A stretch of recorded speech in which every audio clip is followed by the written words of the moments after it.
Hey, yo, it's me, Pops Van Marmalade, and you're watching the Comics-Related Madness Network. So come get some. CromCon. CromCon.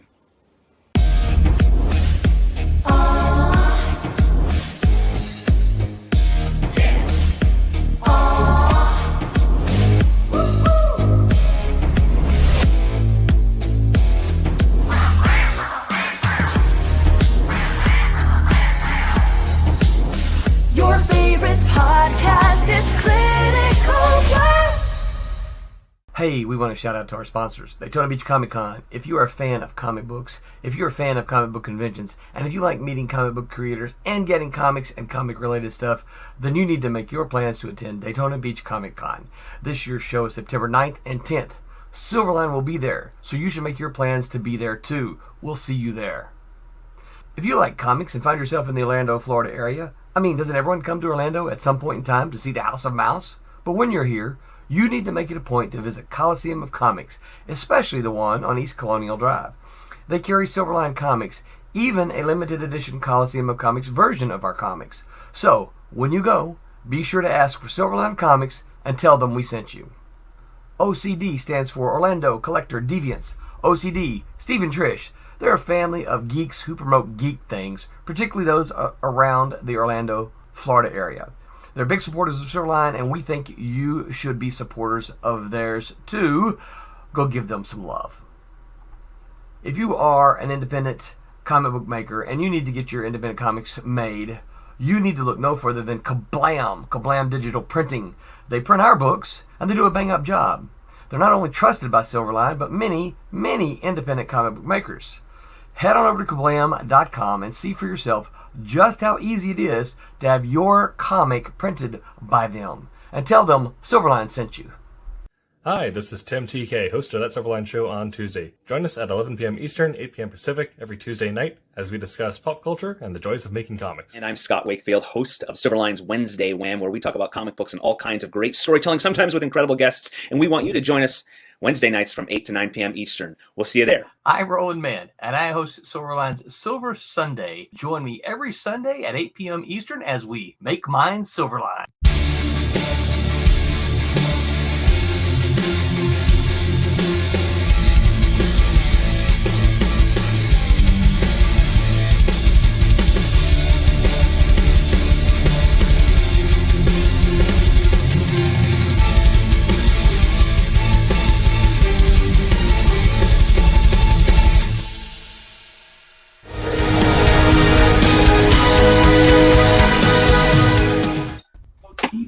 Hello. That's my best Tim TK. Hello everyone, I'm Roland Mann. I am not your usual Tim TK host on that Silverline show on Tuesday. But I am joined by regulars, Jose Fuentes. Say hello, Jose. Hello. Hello, everybody. And with David Rios. Say hello, Dave. Hey, everyone. How you doing? Somebody's watching TV. What are you watching? I hear the TV. It's my wife. She's watching TV. Always blame the wife. She's Color me what? tell me what? So, if anybody was paying attention,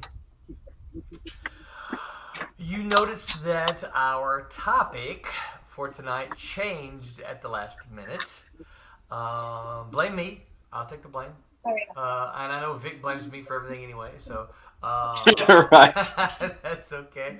But Tim had a real brainiac topic, and when Tim can't be here because of work stuff came up, and when I looked at it to take over, I'm like, I don't want to talk about that. That's too smart for me to talk about tonight. Like, those guys can talk about that later. So we're pushing Tim's topic of some kind of literary thingy-bob of whatever it is next week. And, today we're probably going to talk about going off the rails. I like rails. We're We're probably going to start with sleep deprivation, which Right, is yeah. good because Right. Vic just commented about that as well. Yep, I see that. Vic says, Buonasera from everyone's favorite sleep deprived student. What's up, Vic? Thank you for joining us. It is always Right. good to see you here. We appreciate Vic you. just started school again. Oh, no wonder he's sleep deprived. Yeah. Vic, shh. I hope your mom's not listening. Just do what Jose did, and what Dave did, and what I did, and just sleep through first through third period. You don't need those anyway. This is probably English. I mean, that's what study hall's for, right? Yeah, right. Yeah. I don't know if they still have study hall, but See, my first time I ever had study hall, it was just S hall, and I thought, Yes, yeah, sleep hall, right? So I was, Yeah. hey, I can do that, you know. But then the second semester, I got a coach as a study hall oh, teacher, and they wouldn't let you sleep. So, man, it's like, golly. Vic says, Roland, just talk about boxing real quick, and it's basically Tim being here. Boxing real quick. I don't know if we could talk about boxing real quick. So what you do is you cut it even and you fold the cardboard correct. Oh, Yeah. wrong kind of boxing. Oh. Pops says, hey, yo, what's up, Pops? Good to see up, Pops? you here. As always, Pops. But talk about sleep deprived. I'm not sure Pops ever sleeps. That brother is always running. I know, right? Wow. 4 cylinders all day long. Blame, Pop says 4 hours left, 185 to go. McGee's blah blah blah blah blah blah. Good for them, but we're here to promote That's cool. this one tonight. So we have got we're not quite at 1 day yet. Are we at 12 hours? Yeah, we're at 12 hours. And we're $4 shy of $1,000.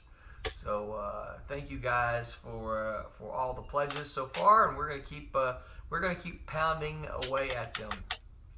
Well, look, Roland just woke up. I didn't just wake up, Tommy. I pulled an all-nighter last night, guys.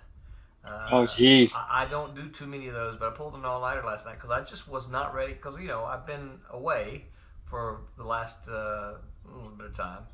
I don't know if any of my work people ever listen to this, so I try not to say too much. But it's probably too late for them. But so I've been in Arkansas, and I just have not had. I've been focused on my dad and family, and and I just haven't had the time to devote to the Kickstarter, and so. I pulled an all-nighter last night. I looked up. I felt like it was like 3 o'clock. I looked up. It was 6:30, and I'm like, oh my gosh, I still didn't have the video finished. So I had to get in there and finish. Mr. Travis Gibbs said refresh. Let's see what happens here. Oh! Still waiting on the refresh. He says he got it. All right, so Travis says, I got you to 1,000. Nice. Thank you, Travis. Thank you, Travis. So much. You are greatly appreciated. I don't know why it's not updating here. There it goes. Thank you, Mr. Gibb. Mr. Gibb actually has, Travis, drop your link to yours, because I think I got an email this morning that said you just launched one too, I think. And I think you are doing. You hopefully, if you heard that, you know why I'm not going to be able to hit you up 100%. But I think you just launched an anthology, and I want to say it's probably another Cthulhu anthology. So if that's the case, Travis, pop that in there. We want folks to know about yours as well. Travis always runs some cool anthologies. So.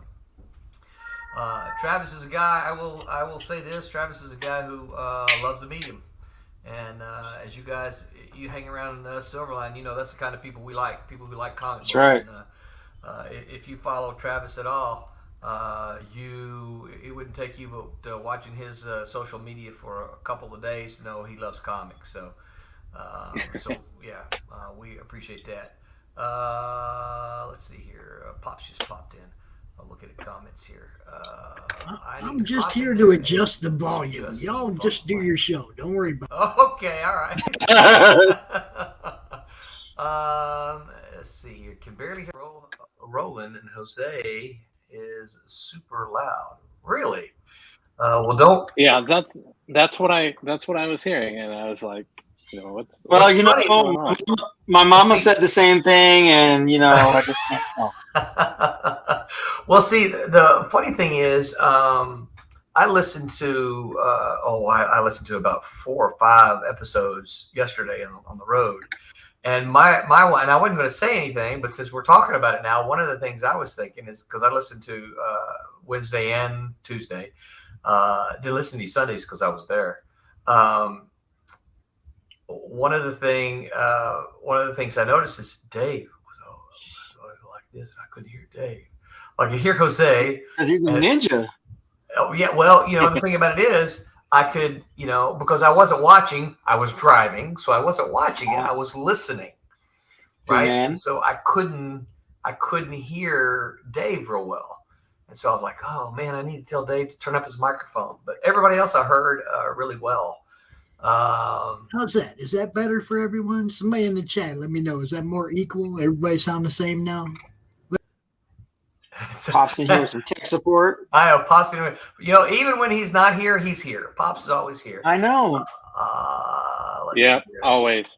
Hold And on. surprisingly, we had one show that I was surprised that Vic wasn't at, one of our Tuesday shows. Yeah. Vic says, yeah, I sleep during study hall and health class. See, there you go. There you go. Doing the same thing. Hey, Tommy. Okay, hold on. Let's see. Tommy. Hey, Vic. Staying up past 5 p.m. isn't an all-night rolling. I didn't say p.m. Wow. Did I say p.m.? No, he said No. I thought I said a.m. He's shooting down his possible intern thing, Let's see here.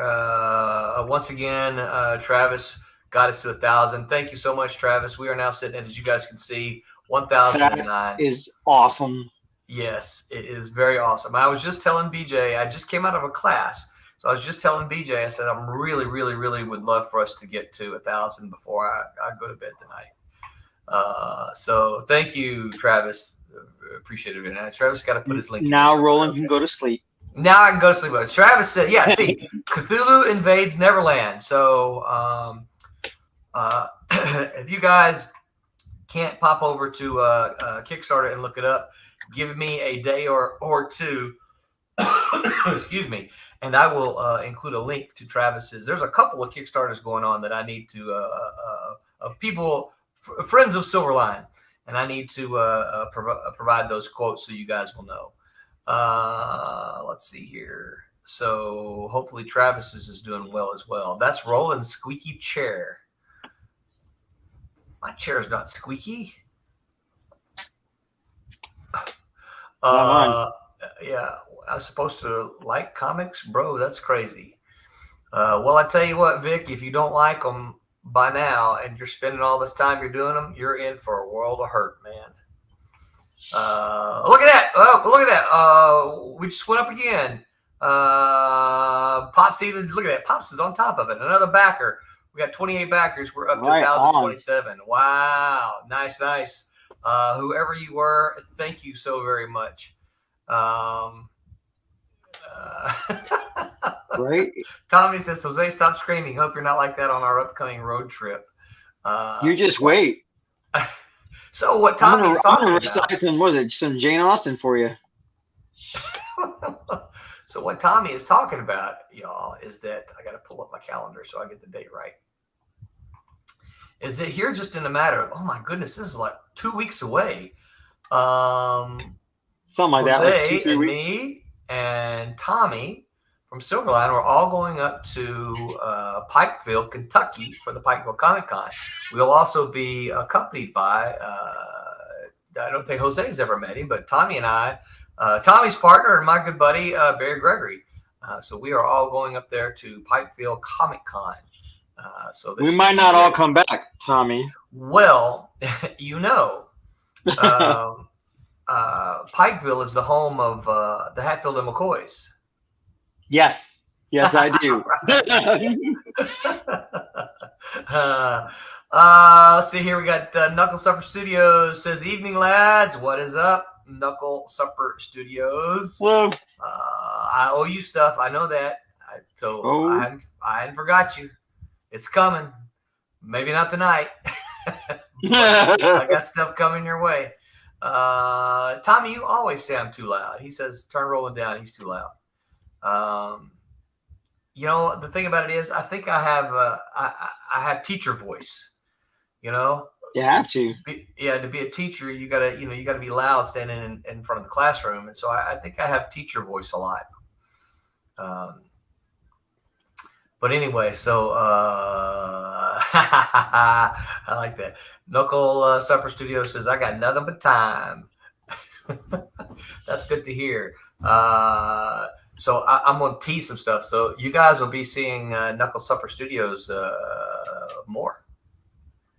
Cool. Jose says, "Oh yes, tell me." So there's some things. There's some things cooking that we'll talk about a little bit later, but not tonight.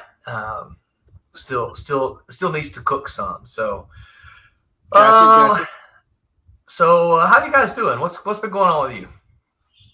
I am super excited because Thursday the kids go back to school.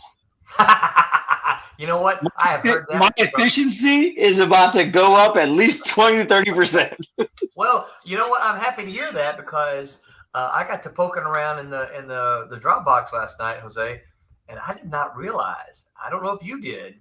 I did not realize there were so many pages of Angelo had finished. Did he finish it? I didn't see No. It's not finished yet, but there's more than half of it in there. And I was like, holy crap! When did this happen? Oh man, he dropped like 3 or 4 pages, right? And then he dropped 3 pages, and then there was a gap of a little bit, and then all of a sudden it's like bam, it's like just this overload of pages. He's like, "I'm sorry it took me so long to get these done." I'm like, dude, I didn't expect you to drop so many all at once. We're good. Well, and the funny thing too, that you and I talked about this, about inking, and I think I heard someone the other day say, "Oh no, inkers shouldn't do that," and I'm like, "Well, no, that's all good." And of course, then Barb was talking about how she started at the bottom of several pages and worked her way up, and I'm like, "Oh, that's an interesting way to do it." But I had suggested to Jose, it's like, "Hey, don't start on page 1, start on page 4, 5, 6, something like that." And so I was just kind of waiting because he'd only dropped like 3 pages, and I was just kind of saying, "Well, Jose's not going to start, and I'm cool with that. Just wait till another couple of pages drop, and then you can kind of start then." And so I hadn't looked again since then, and I'm like, "Oh my gosh, what the heck?" But Jose, I will say this. So, we've got a newsletter. Silverline has a newsletter. Yep. We took everything off the internet off the website in order to try to push people to the newsletter. So if I'm telling you listeners out there something that you haven't heard, it's because you aren't subscribed to our newsletter, and you need to make sure you do it. So this Kickstarter that we're running is for Cat and Mouse number 4 and Kalis Achilles has landed number 2. Cat and Mouse number 4 wraps up this Cat and Mouse miniseries, but in the newsletter, I already announced the next Cat and Mouse miniseries and gave it a title. And so what Jose and I are talking about here is the penciler, Angelo, has already done more than half of the book. So that just stokes me. And I guess I'm excited that maybe we're going to see some, because man, I just got so many cat and mouse stories just cooking to tell. There's so much with this human trafficking thing that I'm like, man, I want to tell this. Oh, then this can happen and this can happen. And so, but we lowly writers, we depend on the artists to get things done. So I'm excited that Angelo is doing some fun stuff. So Vic says I have read the newsletter. Go ahead. I think he means I haven't read the newsletter yet. I've been busy. So well, it's waiting for you there. There's a lot of good information. So yeah, I am excited about that, and I also hinted at a couple of the other things in that newsletter. So yes. So yeah. What I was about to say was Angelo's pages are awesome. Yes. Yeah. You did a fantastic job so far. And I can't wait to see. Have you inked any yet? Yeah. Okay. I'm not finished. I have solid blacks and stuff that I haven't filled in because I tend to do that last. But I'm like, okay, gotcha. I'm a few pages in already. James says thumbs up. Thank you so much, James. We appreciate the thumbs up. Yeah, I wonder if I can get you guys want to, I think I uploaded the video. Did y'all want to watch the video? It's the shortest, it is the shortest Kickstarter video I have ever done. All right, here we go. Here comes the Kickstarter video. Here we go. Cool.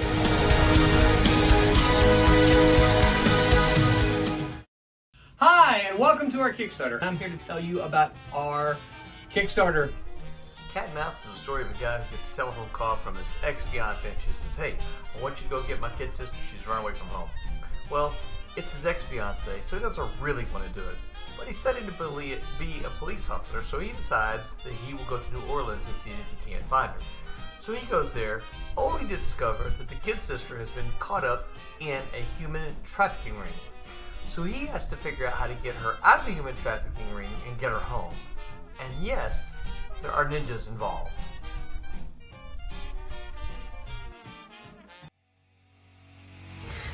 Hi everybody, Brent Larson here. I wanted to just tell you a little about my Silverline Comics series, Kahless, Achilles Has Landed, which is actually a follow-up to the Kahless series that's already come out. It's the story about a couple of astronauts who've been missing but are now back and have super strength and a little invulnerability, which means they just do whatever anyone would do, which is go to Libya and attack a terrorist training facility, obviously. Hope you enjoy it. Thanks. We like making comics. Tell all of your friends. Thank you, and remember to make mine Silverline.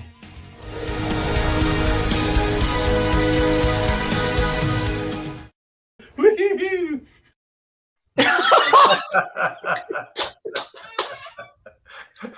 Oh my gosh, Roland, you're always a hoot in those videos. That's really the way I felt after finishing the video last night. Holy cow. Vic says, I like the ragtime music. Thanks, Vic. Right? I do too. I think it goes real well with the whole New Orleans flavor that Cat and Mouse carries. So, look at that. Knuckle says, awesome. Thank you. Right? Yeah, it's the shortest one I've done, and you know, looking at it now, I'm like, man, I should, my voice should be a little bit louder. Plus, I didn't put some of the transitions in between them. Oh my God, at this point in time, I'm like, I could redo it, but nah. I think if we hit the stretch goal, there should be a stretch goal reward of a collection of Roland's intro videos for all the Kickstarters. So, those are always so awesome. Tommy says, love the special effect color changing shirt. Did you also notice the color changing hair, Tommy? You know, in some of the light, see, like right now, you look at my hair, it doesn't look too white, right? But there's one of those videos, my hair looks like Snow White. And I was telling my wife, I'm like, why does my hair look so white? It's not really that white. And she goes, well, I'm like, no, it's not.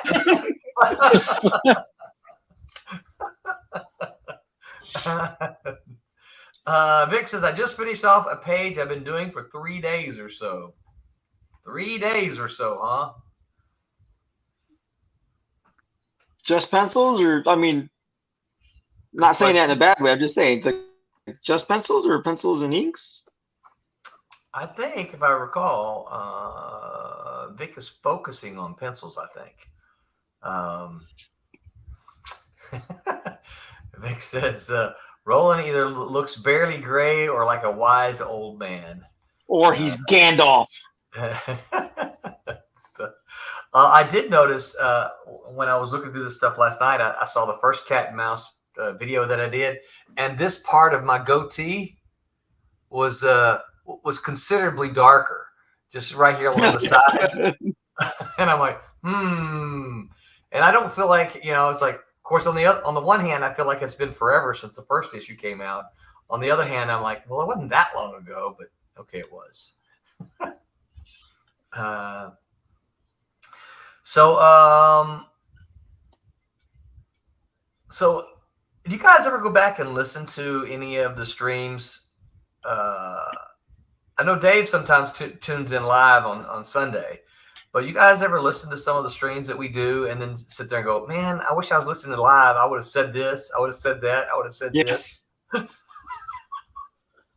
I listen to it more to, pick up on different things. When I go back and view older stuff, it was, I'm trying to, pick something up, learn something. More so than sitting there and going, well, I would have said this or that. I don't mean listen to you. I mean listen to, like, Wednesday night, like when you're not on the show, right? And when you don't listen, it's because there's a lot of tips and things, and different production aspects and things like that. So yes, the ones that I wasn't a part of, I'm kind of afraid to go back and listen to the ones that I'm on. Yeah. To be honest. I will tell you this: when I started, so when we first started doing the streams, right? We weren't doing the podcast also.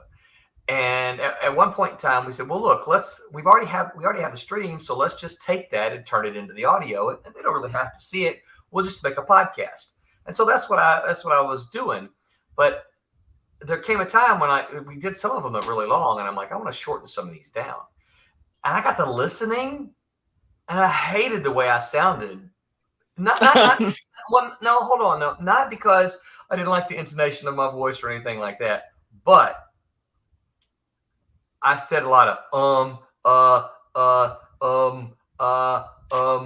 and I'm like, holy crap, don't I know how to speak? So we communicate the same. That's what I'm hearing. I don't understand what's wrong. So I tried intentionally after listening, and I think you catch it when you listen and you don't watch. So I tried intentionally after doing some of that to cut down on some of my ums and uhs. I still do them, but I'm kind of aware of it now. And right. Try not to do as many. Tommy says, I do the Tommy drive-by. You absolutely do the Tommy drive-by. Right. I think we get a Tommy drive-by just about every stream we do, because Tommy knows me. So he's like, I'm bicycling. I'm going to do a drive-by. Hey, yo, what's up? I'm out here riding bikes with the Gators. With the Gators? Vic says, I hate how I've sounded on all my Tuesday and Sunday appearances. I was completely scatterbrained. So the thing I will say about this, Vic, so most creators, you guys back me up here if you or disagree with me. Most creators are not normally, most creative kind of people are not naturally normally outgoing extroverts. Most creative people I would say are introverts. When I first had to start speaking, that was terrifying for me. You want me to get up and do what? It's like, I would just want you to talk about writing. Well, I know about writing, but why do I have to talk about it?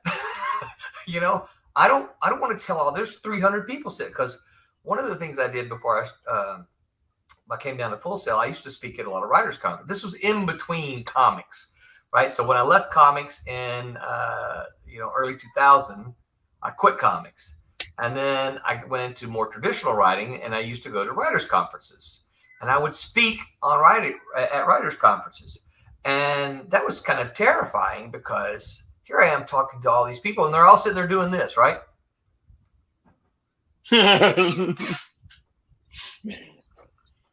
And some of them are taking notes. I had to pause to see that. Yeah. It's a little intimidating, right? Like freaking people paying attention to you.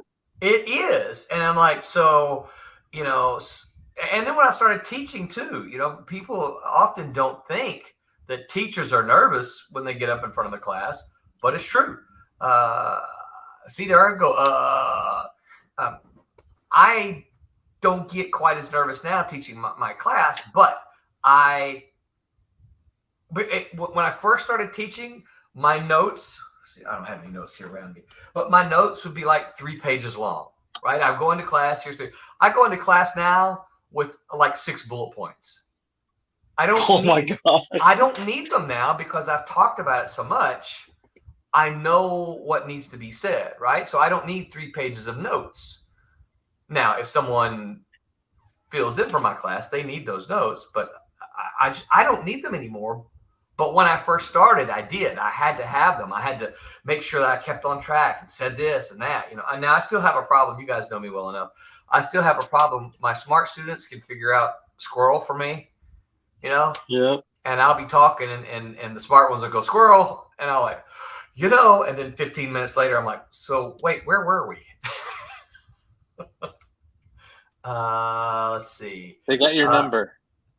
All right. Quit. No kidding. Yes, they did. Yeah. He quit and became an intellectual and thought he was better than us with his books. If I come across that I think I'm better than you, Vic, I don't know. I'm just older than you.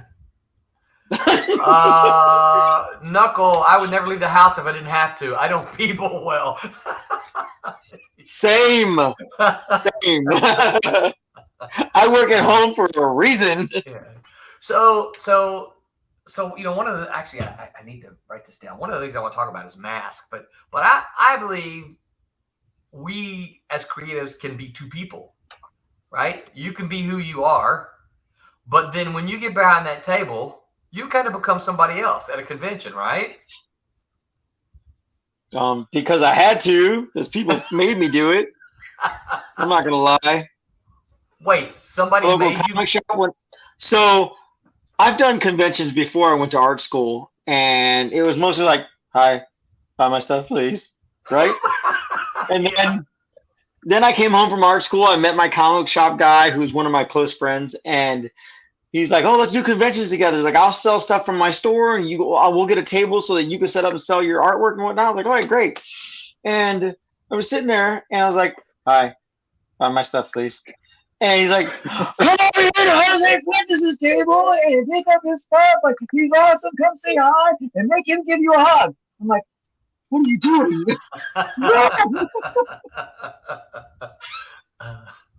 Like, this guy. But it did make me have to like kind of look up and talk to people. Yeah. So I try to, like at conventions, I try not to wear my hat or wear it backwards, right? Because otherwise my bill hangs down here and I see nobody. Yeah. And but it caused me to want to like interact more. Still don't like people either. I try not to leave my house. My wife makes me leave the house when we do family vacations because she's making me go on family vacation.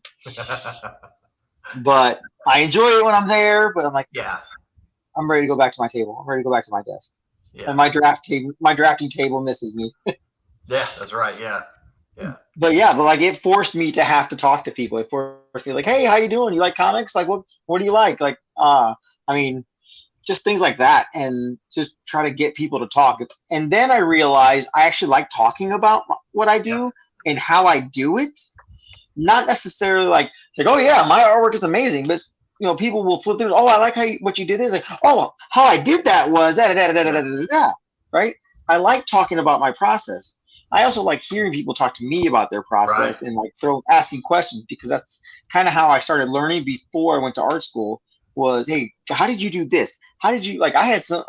I've mentioned it a million times on our streams that I learned to digitally ink over AOL Instant Messenger, having a conversation with a Fuller Richardson. Straight up, I asked her like, "Listen, I'm working on trying to do digital inks. I'm lost on how to do something. Can you help me?" Man, she was taking screenshots of her computer and sending it to me and explaining stuff to me. Yeah, I to this day, my whole family knows who she is. My whole family knows her on site, can recognize her voice, and every time I go and see her or go to a convention or see her at a convention, she'll stop her entire table to come out and give me a hug. Yeah, that's pretty cool. She is super awesome. I told everyone she's my mentor. I have found that the overwhelming majority, now not everybody, but the overwhelming majority of people in comics are generally pretty good people. Again, not everybody. We could start naming names. We won't, but we could. Right. But the overwhelming majority of people comic people are pretty good people. And if you were to say, how do you do this? They're happy to, say, hey, here's how I did this, or here's how I got this, or, they're happy to help in that kind of way. I can agree with that. Yeah. People are, as long as like their table's not like fully loaded, like at a convention, like I had Brian Polito talk to me like years and years ago about LLCs. Yeah, because I didn't understand. I didn't understand it during a panel, so I was like, "Hey, can I ask you some questions about this? I'm not understanding what you're saying." He's like, "Well, I got to get back to my table, but come to my table. I'll sit and talk to you about it." So he spent like 20 minutes talking to me about LLCs while his table was being made. So like I will always have respect for him for that. And he knows, look at Coffin Comics. See, those guys clearly know what they're doing. He's built a brand for himself. Tommy says, Roland and I talk too much, sometimes getting ourselves into trouble. And that is one of the dangers, I think, of when you go to a show with your pals. And part of the reason I like to do it is because, Tommy and I do a lot of things together.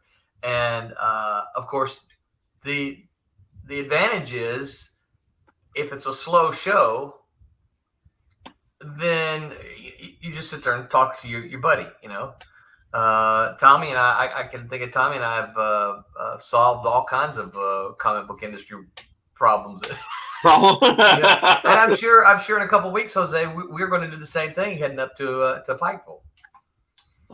That would be cool. Tommy says, I know some stinkers about people in the comic book industry. Infrafan says, man, already a third of the way there. Nice. I don't do math, but close to a third of the way. So yeah, it's very, very exciting, Infrafan. Drafting table hates me. I bet that's supposed to be my drafting table hates me. It's got to stand at attention all the time. Vic said, so like how I harass everybody for advice. There's nothing wrong with that. Ask everybody. That's right. You won't learn if you don't ask. That is what I've learned. Yeah. What I've learned at conventions, what I've learned just talking to people. If you don't ask, you're not going to learn how to do it. So ask, and if they don't want to give you the time of day and whatnot, then ask somebody else. But you've also got to be willing to consider even the negative stuff. If somebody gives you something negative, you can't just throw it away because it's negative. Say, oh well, that was negative, I'm not going to listen to it. You have to consider it, right? Okay, well, what did they say, and how can I use that to make myself better? Dave, have you told your origin story on the streams? Just kind of touched upon that a little bit. Just back from the comic shop days, started there and moved over to doing some backup feature inking in the Zillion book, and then eventually got over into the coloring department at Malibu. At Malibu, yeah. Yeah. So who are you inking on Zillion? Well, I was inking. It was actually Was it Tim a buddy Elder? of mine at the time. No, Oh. it was a backup, complete backup story. So the penciler and myself were the ones that were doing this book. Oh, okay. There's a gentleman named of Richard Jordan. I don't recognize that name. Yeah. I'm sorry. No, it's fine. It's we started out doing things at the local comic shop that we worked at. We did a couple of things for promoting them, and just a couple of random drawings. Like I have a scan of Captain America that we did, just a small little thing, and ended up working with Mark Panicia Oh, cool. at the time. So he Yeah. was, he was doing. Hank was in charge of the book, Yeah. and but we ended up dealing with Mark Panicia at the time, and yeah, we just did this 4-page backup feature. It's like I was very raw at the time, so. And I think So- coloring ended up going more in my direction. Yeah. So this was before Panicia was an editor, right? He wasn't at Malibu yet. If He Hank was. he was. Let's say if Hank was in charge of the book, that would have been before Panicia got there. Then I would think, but no. No, I know that I had conversations with Mark Panicia at the time. We were doing Okay. the book. Yeah, because Mark was, I can't remember. Mark had some kind, and I don't remember this. Mark had some kind of connection to some sort of manga thing, and Hank was brought in to edit some of that, and then Mark came in, and he became the editor of a lot of the licensed properties. So, and then Zillion Zillion wasn't a licensed property, was it, or was it? That I don't know. My touch on it was just basically, doing this backup story on it. Yeah. So Interesting. Yeah. Vic says, "You think I haven't got negatives I've taken to heart? I know I'm a horrible artist, so I listen to anything I'm giving." Well, the thing about it is, Vic, if you keep working at it, you're not as horrible today as you were yesterday. Right. You know? And oh, look at that. Infrafan says, "Man, don't sell yourself short, Vic." You're right. As long as you're working, and working to improve, man, that's really what it's all about. I just, I write stuff and I'm like, I read my stuff and I'm like, man, I wish I could rewrite this. I want to fix that. I want to go in and fix it, But I think this is one of the danger with artists a lot of times is that you could potentially spend hours and hours and hours and hours and hours and hours on a single page. On a single panel. On a single panel. And then what have you got when you're done? A single panel. Single panel. At some point in time, yeah, you got to, and I don't know what that is, but at some point in time, you got to put a mental clock on your own self and say, okay, once I've worked on this panel, and I'm just making up a time here, another hour, I'm done, and I got to move on. And even if I look back at it and go, ooh, that's crooked, I need to fix it. Don't move forward. That's the way you're going to learn. Oh, here we go. Look at this. See, Vic is just dropping Malibu stuff, man. Robotech or Captain Harlock or whatever whatever other name. Wow. I put it up there before I read the whole thing. Robotech, Malibu did Robotech and Captain Harlock. See, I didn't read any of those. they did Robotech to the Sentinels. Oh. Yeah. I think I know the guy who inked that. I think. I like this. That Infrafan says, "I say anyone who says they're done learning is an actual fool." True. Yep. Kasisi, what's up, Kasisi? Kasisi says, "Get those 1,000 bad images out of the way." That's right. Yep. You gotta. so one of the things I do at school is students come into my class, and sometimes they've got this thing that they love. Man, here's this. I want to do this in your class. Here's what I want to do. Here's what I won't let them. Right? Because I'm like, here's the thing. You're here to learn, and probably you don't have 99.9% of the time, they don't have any experience in comics, right? And so I say, here's the deal. You're going to show me this thing that you love, and I'm going to step on it like a bug. And then you're going to hate me because I don't love the thing that you love because it was bad. So rather than do that, let's work on this other thing here that you don't love, and you don't really care if I give you comments about it to make you better.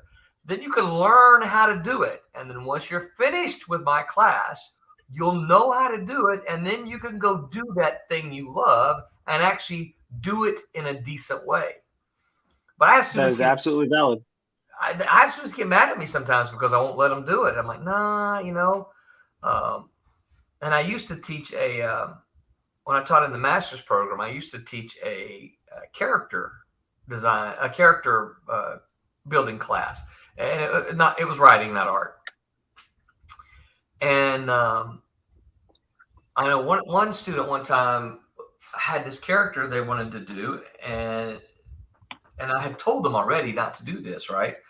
But she created this character, and then I made comments on this character, and I said, "This is terrible. This is boring. I don't." She goes, "Well, that's based on my grandmother." I said, "Well, then your grandmother was boring, and I don't want to read this." Oh, wow! And here's that's the thing. outstanding.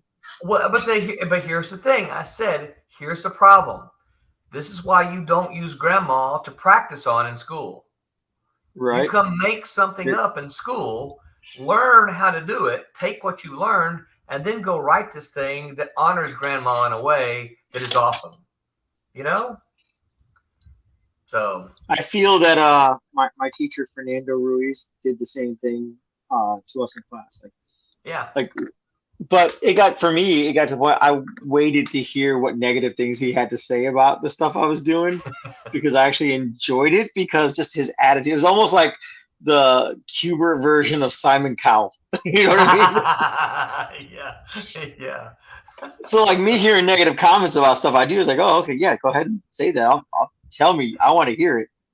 Yeah. Like I'm not gonna get upset about it, but there were a couple like classmates that were like they were salty when he would give them comments. But that's how you learn. Yeah, you know what I mean? You learn from the bad as well as you learn from the good. So yeah. Like give it to me. Like, give me everything you got because that's how I'm going to learn how to be a better artist. Yeah. Someday I'll get there, but but you take all that. You just take all that, like the good and the comments, the negative comments, and you apply them. Like, oh, you know what? I did this before, and he said that was like garbage. What if I changed it? Like changed maybe the angle, the camera angle I was doing, or like the perspective angle, or my line weights. You know what I mean? Yeah. Like whatever it is. You know what I mean? You should at least accept it and learn from it. Yeah, absolutely. Hey, got a new name here, fellas. Philip Chandler says, good evening. Been listening in for a while and thought I should say hello. Well, hey, Philip, we are glad that you stopped in to join us. Please feel free to chime in anytime. We often have tonight's, I'm filling in for Tim tonight. We often do have subjects and topics that we try to talk about. But we often also get very sidetracked. We love fielding questions because if you've got a question that's just that's on your brain that you want to answer, we love fielding those because it gives us one of those segues that we will gladly chase. Right. Listen to this here. Knuckles Represent Studios said, "Nana, no." Vic said, "Roland, did you get your car keyed afterward?" No, I didn't. No, he just didn't get any Christmas cookies. That's right. Yeah. To this day, Roland is haunted by that grandmother. Emperor fan. So, Vic says, when Kevin West took the time to look over my stuff, I was on the edge of my seat, waiting for what I needed to improve what I was doing. And that's it, if you can take what's offered to you and really, so if I don't know if Tommy's still listening, I tell the story on Tommy all the time, But one of the things about Tommy is, so I was roommates with Stephen Butler, who you guys know Stephen Butler's work. We were roommates for about a year and a half until I got married. But Tommy used to bring his inking down to the house where Stephen and I lived, and he'd sit there and chat. He was already our friend, so he would bring his inks down there to the house. We'd look at them. They were terrible. We'd give him some pointers. He would usually get some additional photocopies of pencils from Stephen, and then he would leave, right? But we'd chat for a while. He'd bring some ink, and this would go on about every other week. Tommy would bring some new ink, so we'd see him out and about the community because we hung around the same circles too, comic shop and everything. But he did that for a while, and usually when you give someone pointers, you don't usually assault them with everything they're doing wrong, right? You try to find one thing that they do. Like one of the first things I often see from young artists is the unwillingness to use tools, right? When I look at someone who's drawn a city and there's not a ruler that's touched that page, that's the first thing I say is like, I don't know what's going on in this city, but I don't want to live there because those buildings are falling down because you didn't use. That's right, yeah. I mean, they're your tools. I use this on my iPad. Yeah, really? Yeah. Can't you? Because I don't want to pull out some other ruler and add another layer. So my iPad sits in a case that has a lip on the edge of it. So I can sit the ruler on the lip and it stretches all the way across, and it doesn't interfere with the face of the tablet, so I can use my Apple Pencil. Oh, that's kind of cool. Yeah. Artists are always mothers of invention, right? Have to be. Yeah. But anyway, that's that usually. So what a long-winded way of saying people who are giving you feedback will usually find one thing that they can say about your work that says, hey, look, here's the thing that I see, if you can work on this, right? And if you could take that one thing and figure out, okay, look, they're talking about my inability to go thick to thin or whatever, right? Work on that. Pay attention to what they said. Tommy has a great story about how he went from, right here to right here because Jimmy Palmiotti said, do this. And he went and did it. And he was like, it was just, Tommy is his story to tell, but he was like, it was like a light bulb just went off in his brain. Like, cool. I see now. And, the end of the story of Tommy coming down to see me and Stephen is that we hadn't seen him in some time. And the funny thing is, Stephen and I were talking and we're like, hey, where's Tommy? We haven't seen him in a while. And it's almost like, it was like, oh, it's Tommy. And he walked in and said, hey, we caught up, blah, blah, blah. He goes, well, hey, you got time to look at some of my inks? We're like, sure. And it was like, holy crap, what did you do? And I can still, paraphrasing, but I can still remember, you guys know Tommy long enough, so you got to hear this in his voice. Well, what do you think I've been doing? You guys been giving me all these tips. I've been practicing on them. Because I said, what have you been doing? It's like, what? All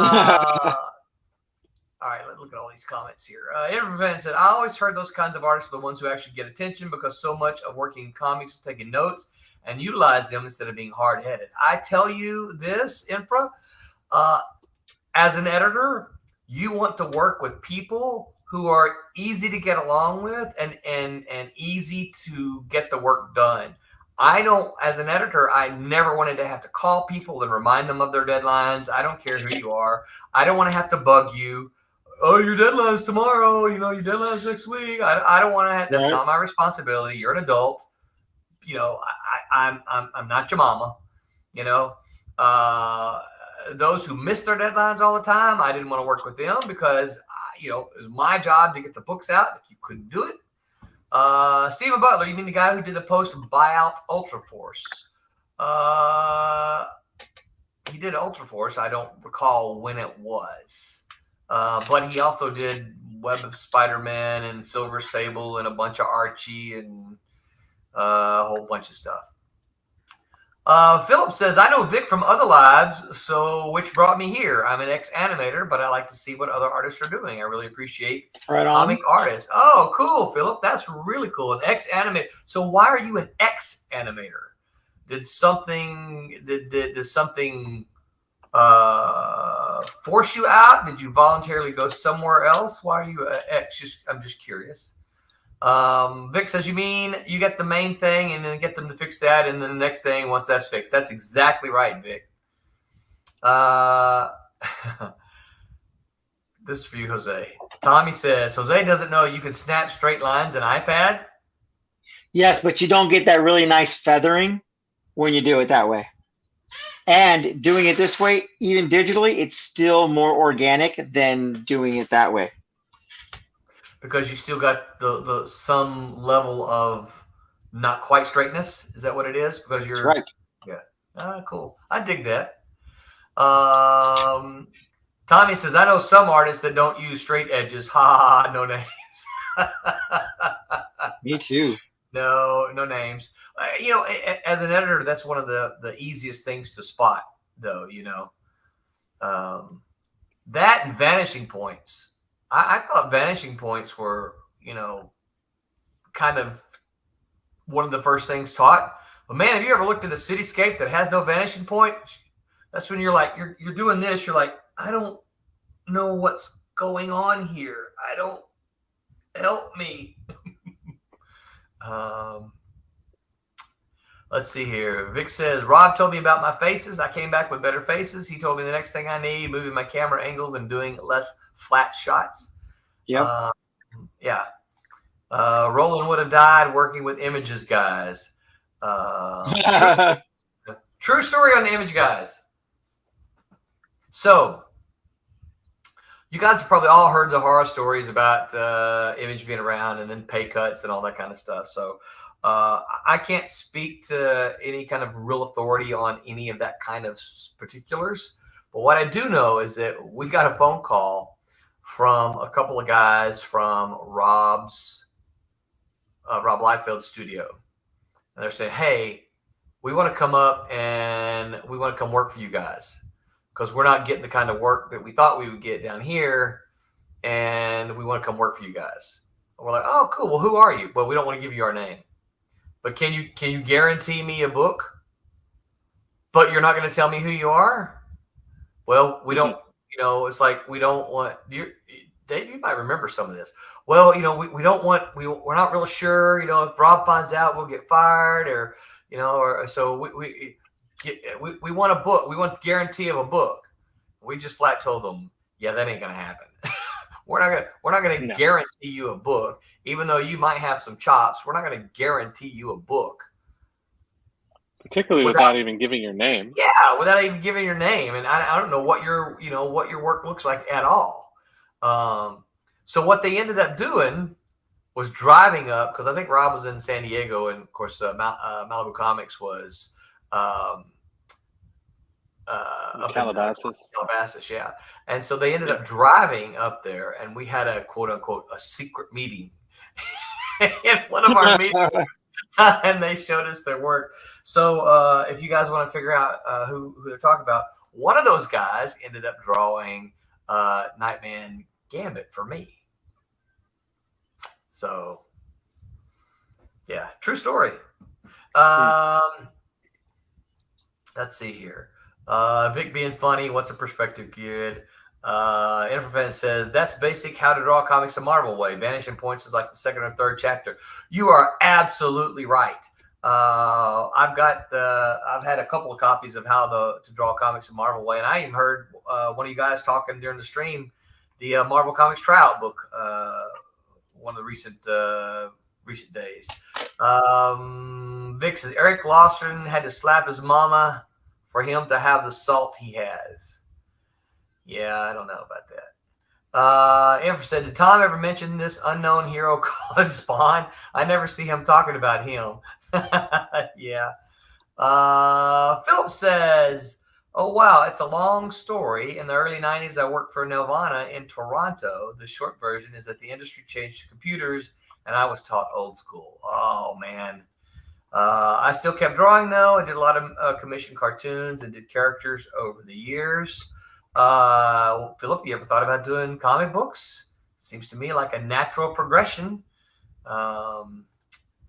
Malibu Comics wasn't in Malibu, and my life has been a lie. No, Malibu Comics was never in Malibu. When I first started working for Malibu Comics, they were in Newbury Park.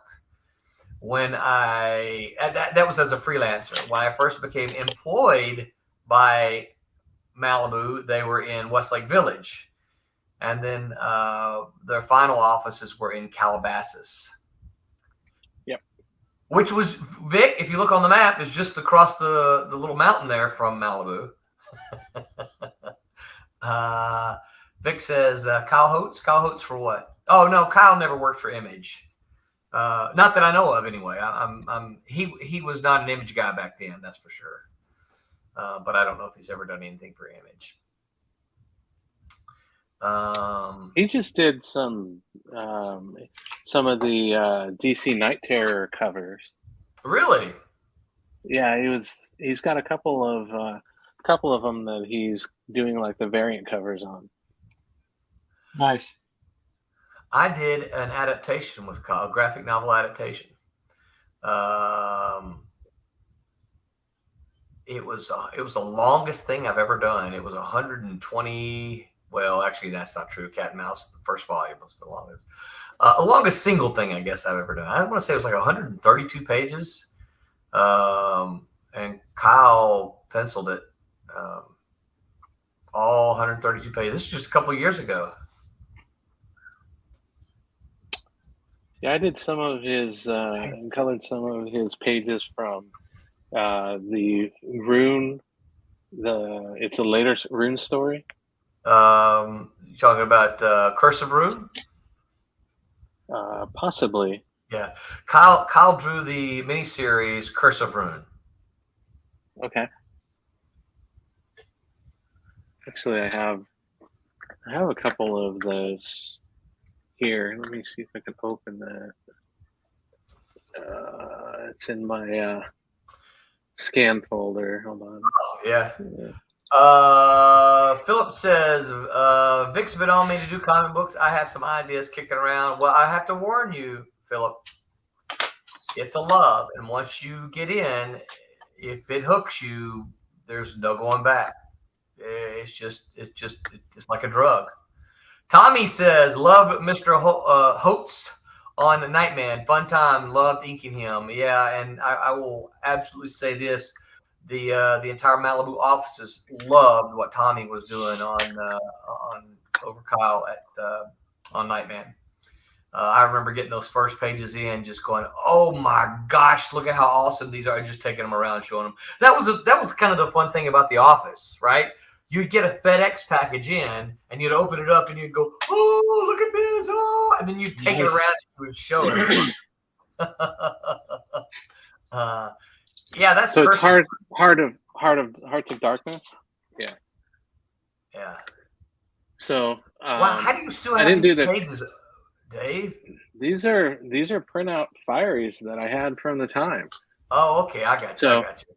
I didn't do the picking the colors, but I did the computer coloring. I think Mickey Rose did those, didn't he? Yeah, I think so. But yeah, these are some of the ones that I did from the Rune series with Kyle stuff. Yeah, yeah. If I'm not mistaken, I was the editor on that. Do you have a splash page? Oh, yeah. So what that is? All right. So Phil. So Moose and George Cox did the layouts, the color layouts for this. So that's not the Curse of Rune then. No, this is Hearts of Darkness. Oh, too. Okay. I don't know that one. Actually, I don't own that.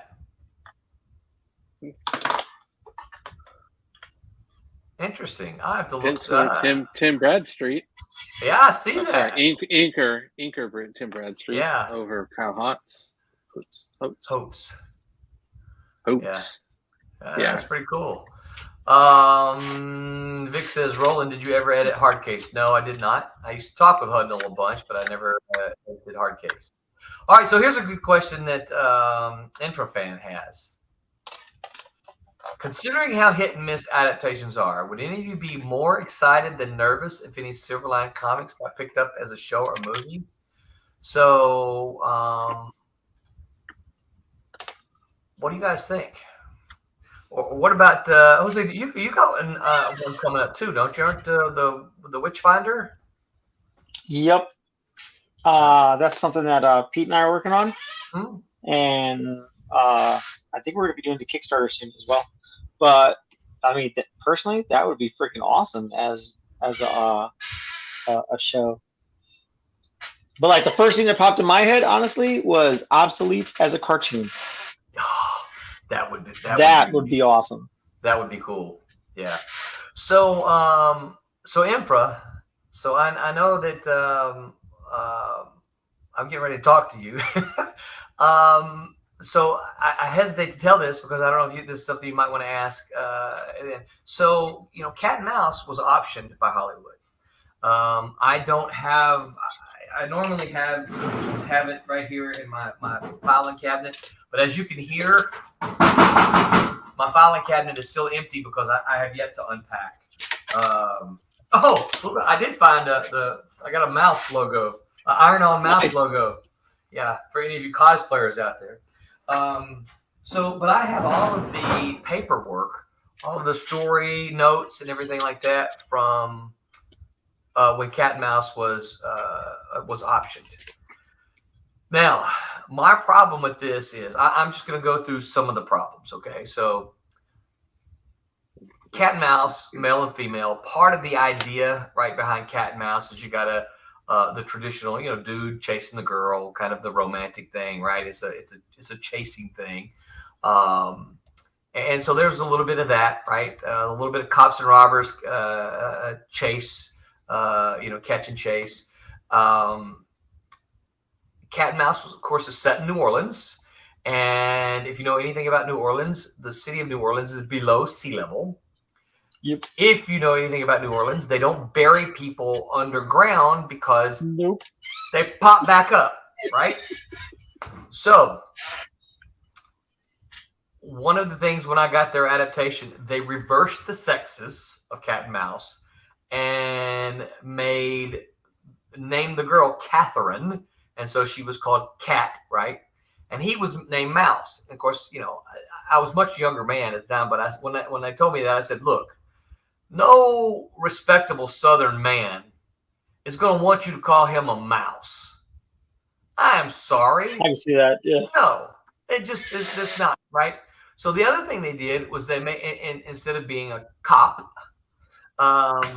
or an ex-cop even, they made him a rich philanthropist that had a lot of toys. My response was, oh, you mean Batman.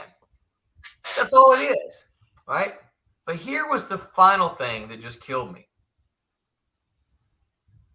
There were underground tunnels all over New Orleans, and that's how Cat and Mouse got around. I said to them, with a snorkel? That's impossible. And they said, why? I said, because New Orleans is below sea level and it would flood. Do you know what their response to me was? It's a comic book. Nobody cares. Everybody in New Orleans would care. Pretty much. So, Infra, that's my one experience at having something optioned by Hollywood. So, based on your question, I would be excited and nervous. They've done some really good things. I mean, okay, so we all like Men in Black, right? Mm-hmm. Have any of you actually ever read the comic book? I think I read part of there was a graphic novel, I think, that I read part of it. Graphic novel, I think, is probably a collection of the original series, I would guess. Yeah. Dave, did you ever read it? No, I didn't. Yeah, most people haven't. It's nothing like the comic. Literally nothing like the comic at all. It's just the name and concept, right? Yeah. Ember said, do you see? That's why I asked. Knuckles Supper Studio says, what if we made them a literal, oh my gosh, Tom and Jerry? You know, listen, It's funny because I used to tell my Japanese student when I taught Japanese students, they actually thought Tom and Jerry. Oh, Tom and Jerry. No, not Tom and Jerry. Evervent says the mask is completely different from the Jim Carrey movie. Yeah. So I think that's one of the things I think a creator would have to do is you have to come to a point in your life where you have to decide what's more important, having a property optioned or having control of it and possibly not getting it optioned. Yeah, it's time to go anyway. So yeah. All right, fellas. Knuckles Substitute said Wanted was a decent, not good movie, but they made all the villains lame and normalish. So disappointing. I'm sorry. Vic says that's messed up to make fun of how they speak, man. To make fun of how they speak. Did I do that? I might have done that. I'm always making fun of how Yankees speak. I might have done that.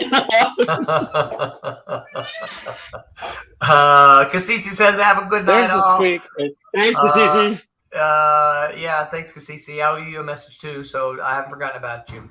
All right, let's put the Kickstarter back up here. All right, we're still at 1,027, 20 backers, but we did make it past 1,000 before I'm hitting the hay tonight. So that means you can sleep now. I can sleep now. So what's on the docket for you guys this week? Kids are going to school. Kids are going to school. That's the most important one, right?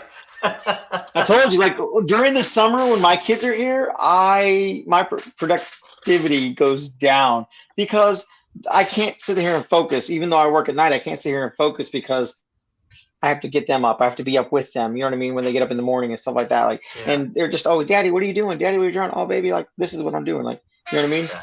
Oh yeah. So my production goes down, but when they're gone, I get to wake up, make breakfast, and just go right to work. It's amazing. Yeah. Yeah, absolutely. Dave, you got a couple covers to work on, don't you? Yep. That's actually what I've been playing around with tonight is the Jackson cover. Cool. Jackson Reddick. And I saw that you uploaded the other cover from Rob. Yep. So you got them both. That's part of why I want to go through and see if I can pop on tomorrow. Oh yeah, Rob's on our Wednesday show, so cool. I'm trying something completely different here. Normally, the way that I tend to do things is I tend to start with midtones and then I highlight and darken as can be.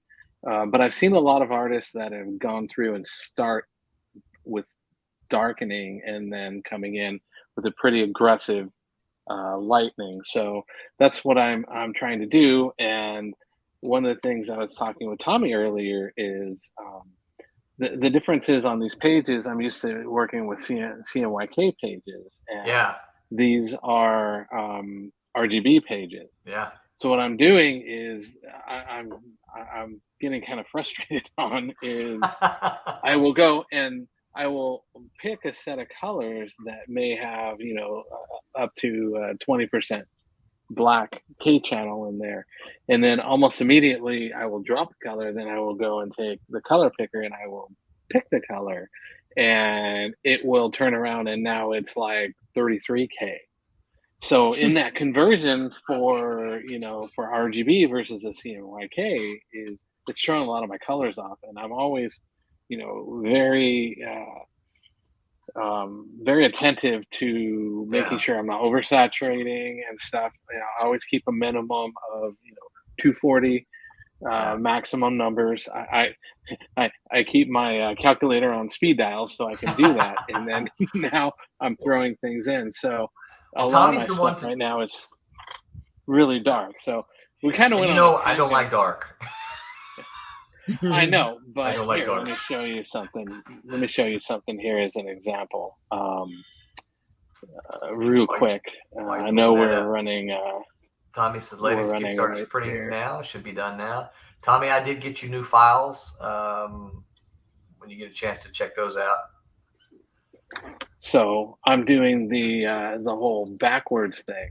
Yeah, that scares me because it looks dark.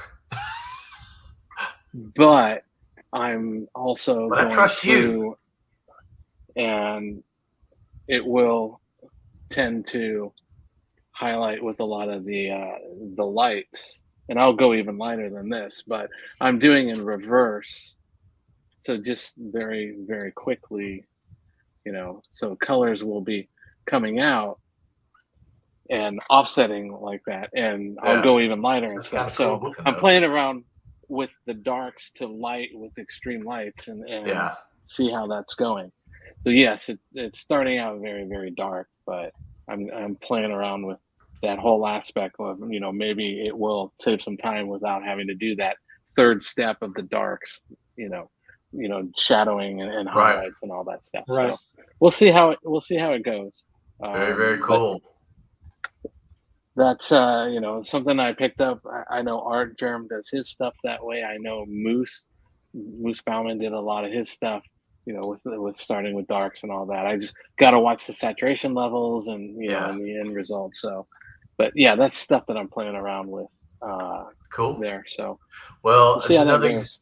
it's another example for Vic to see that. See Vic, Dave's been coloring all these years, and he's still learning new stuff, still doing new stuff. I want to try different things, and let's see how we go. With covers, you can play around with extremes versus interior. You want a little more, flat and stuff like that. So, always trying different things. Very cool. Well, tomorrow night, the Wednesday Whammers so you want to host a comic book show? They're gonna have guest John Wells, who runs the popular QuadCon shows in the Midwest. He's going to give some insights of what it's like for him and his wife to run a small local show. Next Sunday, the Silver Sunday team are going to do trivia night, so you guys tune in to see if you can beat the Sunday crew in trivia. And next week, Tim should be back, and we're just bumping what he had planned for today to next week. Comedy and Tragedy, how to set a tone in comics. The Greeks were onto something. Comedy and tragedy are two sides of the same coin and form the basis of most forms of media. Show on Tuesday discusses how to set a tone in comics, use the classic technique. So you guys be back here next Tuesday to hear these guys talk with Tim about that. And until next time, let me find my buttons. Remember to make mine Silverline. All right. Good night, everybody. Hi, I'm Bill Black. I created FemForce. But you know what? Today, make mine Silverline.